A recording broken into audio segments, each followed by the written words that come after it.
Fire! All right, hello everybody, welcome. We have a speaker coming up here, is the one and only Jan Cerato. He has been running his Bitcoin investments workshops here in Calgary for quite some time now, and he's had incredible attendance. He's been doing a lot for driving adoption of cryptocurrency and Bitcoin in Calgary here. He's an educator, he's an investor, and he's got a lot to talk to you guys about. So I'd love to introduce to you, Jan Cerato. Thank you, everybody. And thank you guys in the lounge, and thank you again. Thanks so much for coming out. This means the world to me. We've been working on this since July, since Stampede, okay? And to do this is not an easy feat. We launched a magazine and a convention series. We're coming out every quarter to bring you guys this kind of networking, this kind of edutainment, and this kind of subject matter for like-minded citizens like yourself. My story goes way back. I came to Calgary when I was a young man. I was only 2 years old, and that was like 1972. I'm 47 years old now. Around 28 years old, I had quit working full-time at my job, and I decided to be an entrepreneur. And that was probably the hardest decision I've ever made in my life. My ex-wife's here in the crowd. She remembers the times when I was struggling. I was up till 2 in the morning trying to get the invoices out. I was driving downtown. We had a used New Yorker because I didn't want to have a car payment because, you know, I want to save money for the kid and all these things that you guys can relate to. And then after a while, my life changed and I became an investor. And I started taking that money that I worked with in the entrepreneurial segment and put that towards investing. And I learned about it, I loved it, and I did a lot of it. And then crypto came around. And it caught me by surprise, it caught my eye. And I've been in crypto now since 2013. I was dabbling then, and nowadays I'm fully vested. I'm all over it like you'd imagine. And that's why we're doing this convention. Again, thank you so much for coming. So people call me a Bitcoin influencer. I like that title. What I like to do with Bitcoin is let you know it's probably one of the best investments of your life. It is like the gold bars of the internet. And Benny, if we can get to the next slide, how do we do that? Okay, I click it. Just tap it, yeah. Does this thing work? This guy? That doesn't, no. No? Okay. I'm new here, thanks. So just tap the space bar or the arrow. Okay, so it all begins with this man. Put up your hand if you guys know who this is. Anybody know who Tim BernersLee is? Yes, Jason does. Attaboy. This is my mentor. Does anyone have a mentor? Put up your hand. Awesome, thank you. You guys are like-minded like me. You're driven people, motivated, goal setters. This man has changed my life, okay? And how did he do that? Well, this man changed all of your lives, and you don't even know. You don't even realize how instrumental this human being right here is in your life, to your kids, and the future of everything. This man right here decentralized everything before we even knew what was up, before there was crypto, okay? This man decentralized a thing called the web. How many of you know about the web? All right, that's what I thought. How many of you have been on the internet for a little bit? Anybody? 1992, right here, 1992. I cut my cable in 98. Remember, honey? You were so mad at me. But I've been on the web since 1992, and I've seen everything, you guys. And cryptocurrency has been the biggest thing in the last little while, but this man started it all. And what he decided to do was he decided to put programming code in 1991 in the Boston University out to the world. And he was not shy about it. He wasn't holding on to it like it was something that he couldn't share kind of thing. He already had the decentralized mindset, the sharing economy. And he knew that if he got this code out to the right people on the internet, that they would take it and run with it and build some amazing things. So when I think of amazing, I want to show you what amazing was. Look at that. Huh? How many had one of this in their house? Anybody? Hands up? Yeah, I did too. I remember my dad brought this home. I think we stopped watching TV for 10 days. Mom said we all had white faces and we hadn't seen the sun. We were gravitated around this little guy like you have no idea. And Dad and I would sit there with Popular Science magazine and we would type in from the code in there, basic code, and we would make some little bullshit things move around on the screen. And we spent all day Sunday doing that. It was hilarious. My mom thought we were crazy. Get off that computer, she said. Get outside. My dad was a hunter, fisherman, all that kind of stuff. When he got this though, changed his life. I think I got addicted to computing and the internet way back in the 90s too, because I feel like I am addicted to this type of stuff, and I'm in it every single day. But I'm glad you guys can relate. So let's go to the next one. How many people remember Netscape? Anybody? Yeah? Some Netscape users out there? 1991, 93, Cadvision came to Calgary and they released this internet. And everyone's like, what the hell's this, right? And I remember the newspaper, Calgary Herald and all that. And this is what you got. You got this software here, and you could go look stuff up. And you can look it up from the computer now. And this, my ladies and gentlemen, was an absolute breakthrough. This was an incredible revolution. And then they got, crazy about things. They started to do ads. And all this revenue and monetization starts happening on the internet. But there's one problem. There's always a problem. First of all the greedy, commercialized mongers took a hold of the internet and started publishing all this shit. And a lot of it got washed and ugly and weird, and people lost interest, thought it was a fad, and people walked away, believe it or not. People walked away from the web, imagine. And every one of you's on the web, and you've all got your phones lit up in here. You wouldn't even think of it today. Who would leave the web right now? Nobody, right? But back then, people left because of this. And it was an interesting time, and I lived through that. I used to call it the ugly days of the internet. And I was out there, I had a company called Styleworks, and I made all this stuff look better. But I've always been in the marketing angle, because the monetization of the web was about delivering information. And that's something we're doing right now with you guys. And then we got smart. We're like, you know what? We could get the internet and the web to do everything. We could get it to, play video games, and we could do shopping online, and we could do money, and we could pay for things, and we could have a coupon, and I could order light bulbs, and all this cool stuff could happen because look, I've got the web.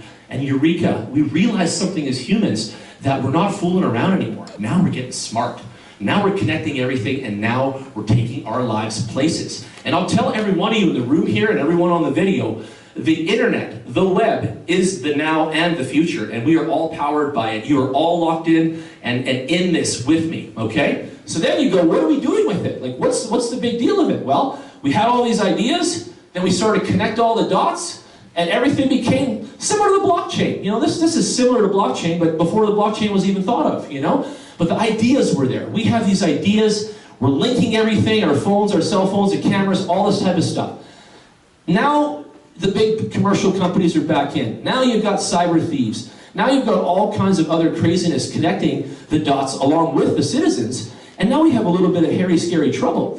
But we're getting through that, and we're learning. But what also has happened is that we're so bombarded by technology, and I'll tell you why. If you look around construction, real estate, a lot of the topics that we're going to hear about, they're not growing at the pace of technology.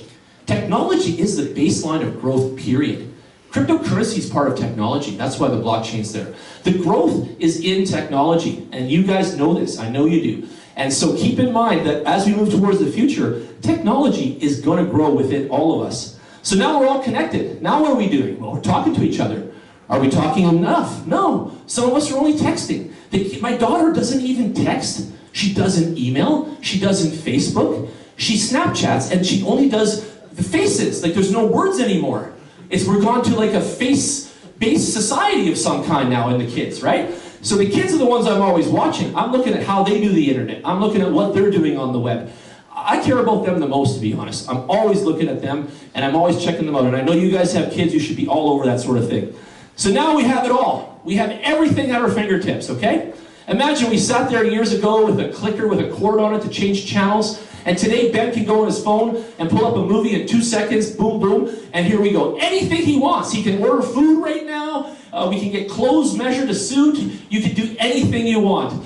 And let me just say this. Does everybody like this? Put up your hand if you like how this is going right now with this internet that you guys are part of. And then who doesn't like it? Put up your hand. Who thinks it's too much? Anybody? Yeah, I see a few out there too. So I'm on the fence a little bit too. I think we're overwhelmed, but I don't think the overwhelmingness is going to quit. We're going to get more and more and more of this. And what are we doing? Well, we're getting smarter. Society is getting smarter. You guys are smart for being here. You're here to learn and be part of something bigger than yourselves. You're here to be part of technology, blockchain, and the future, okay?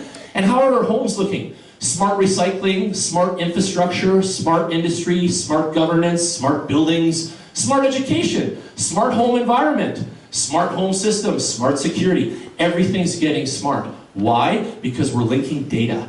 Why? Because technology has got the railroad piped down, and we are on it right now in the web. And as the smart society and the smart buildings and the smart energy starts to continue to grow and continue to prosper, we're going to see our lives change more and more and more. And back when the internet was the thing, and the web came out thereafter, 1991, you saw that they had a struggle for a financial system. And the financial system for the web has always been a challenge. Visa, MasterCard, they've all taken a stab at it. They didn't succeed. Many companies have tried actually to take a stab at it. Others have just made their own railroad, like PayPal and WeChat in China and other ones you guys have all heard of in the news. But really the financial backbone was missing all this time.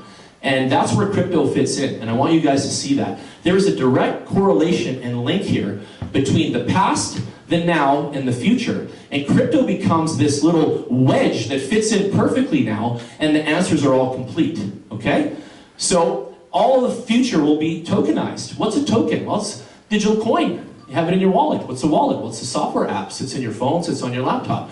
You'll have a whole assortment of tokens in your wallet, and you'll pay for things like your electricity bills, NMAX, and other things. You'll pay to companies because you're going to vote with your tokens. You're going to vote with your money eventually, and where you spend your funds, you're going to choose that type of supplier and that kind of provider because you're smart now. Now you understand that you can control where your money goes, and because you're part of blockchain now in the future, you'll understand how this all plays in. You're going to vote for the different companies. You're going to support brands all through cryptocurrencies, and it's all coming.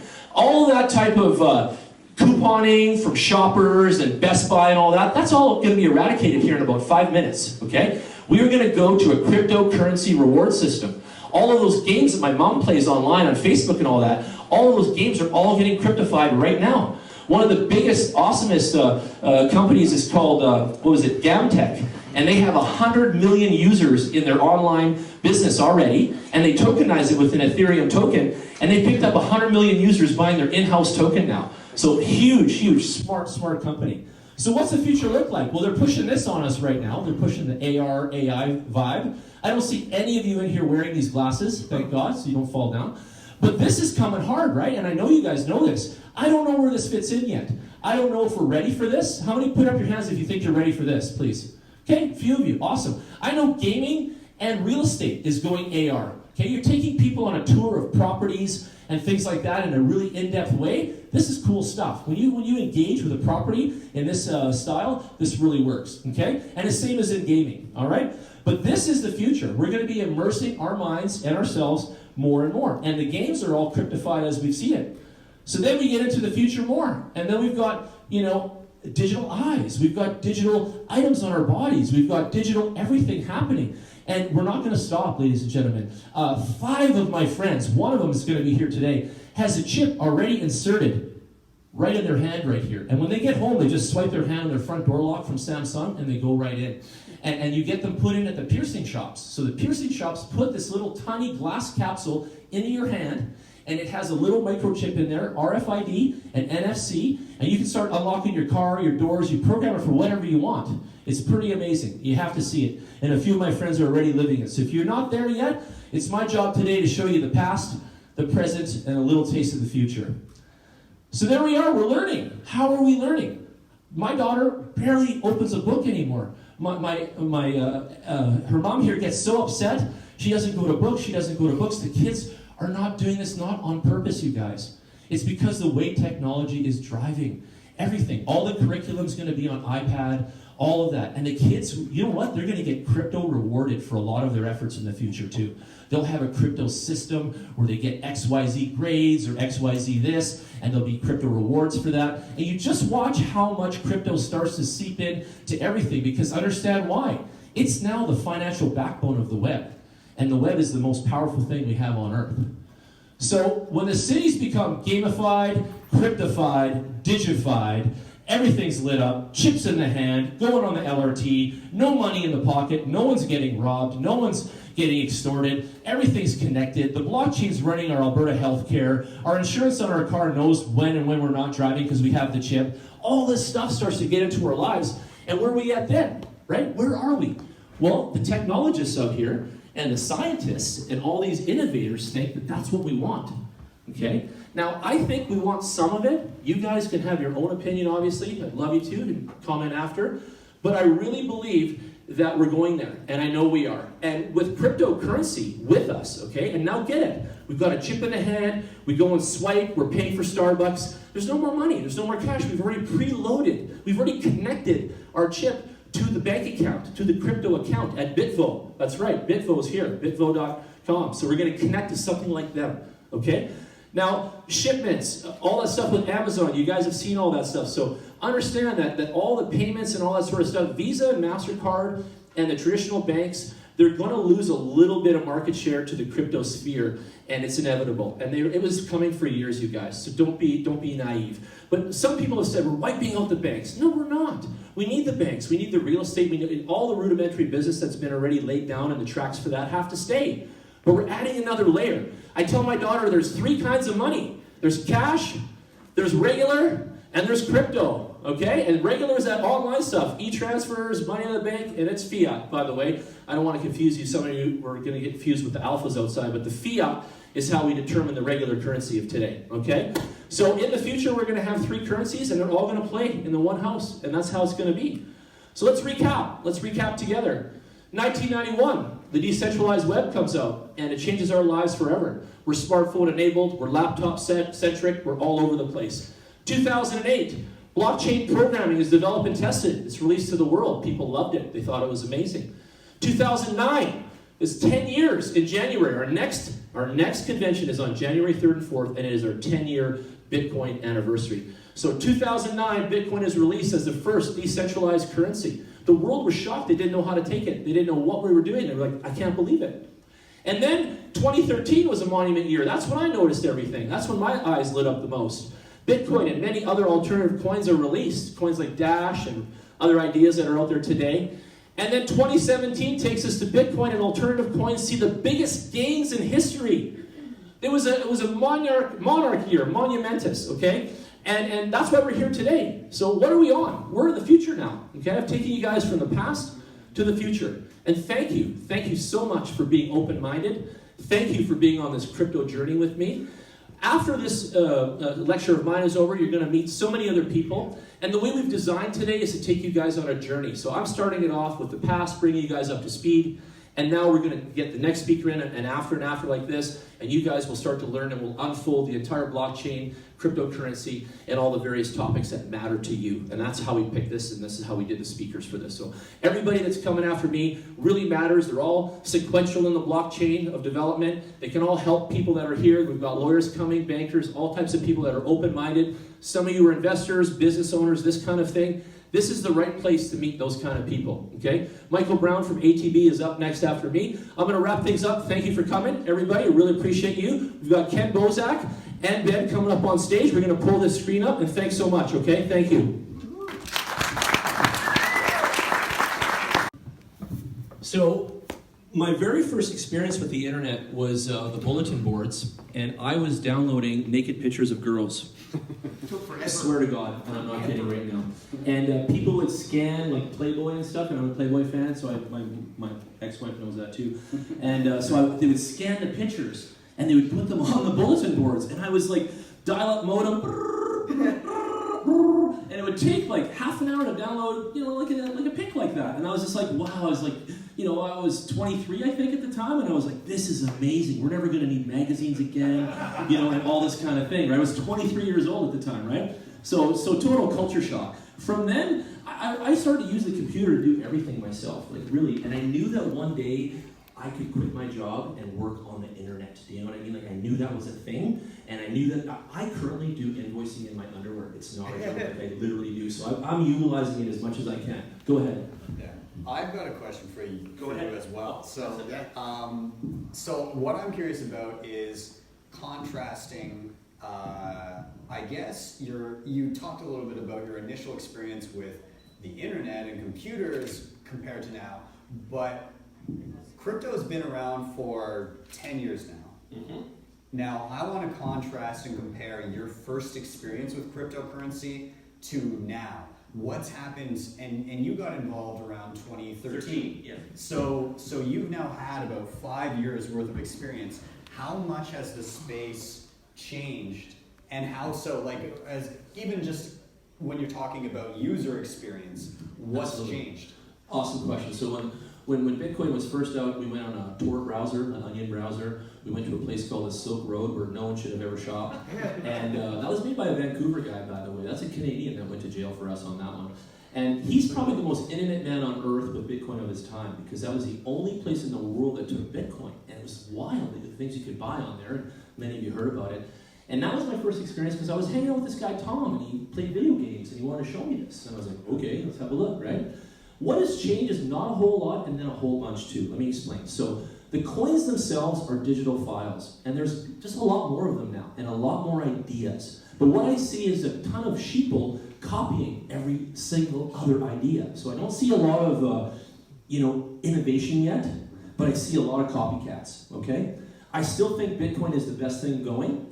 I've seen growth since 2013. Dave Bradley's here. He can talk out there. You guys can interview him in the lounge and just chat with him. What do you buy Bitcoin at $3, $8? He had 30,000 of them, or just weird stories like that. 3,000 of them at $8. I don't remember, but those were the days. Those were the days. Those days are over. We're sitting. Last time we almost hit 8 or 9 grand Canadian there. It went up $600 or whatever. So Bitcoin has changed only by growth. So if you say to me, Jan, would you have bought a ton of it back in 2013 if you know what you know now? Hell yes. I would have sold everything we had and bought a whole pile of it. I really feel like it's the internet gold. It's the internet, it's the web gold. Like it really is. Bricks of gold, bars of Bitcoin, analogy that way. Now, all the other coins, all this other thing, what I'm still not seeing enough of is mass adoption. And when you go to Europe, and you guys have been there, you told me everything, Ken. Ken's going to tell you guys about Europe. They're so advanced. You go anywhere, and you're paying with crypto. Like there isn't an option. It's like that is the option. It's like crypto, and then the regular fiat, and it's all there. It's all bundled in one, and there's no distinction. There's no weirdness. It's all rolling. Canada, we have better banking systems, so it's different here, right? And we're not that we're just not that quick to pick up a lot of technology. Unfortunately, I noticed too. The Americans are way ahead of us, and such things too. So it's weird how we operate in Canada, but going forward, I want to see mass adoption. I want to pay for sushi with Dash Coin or whatever.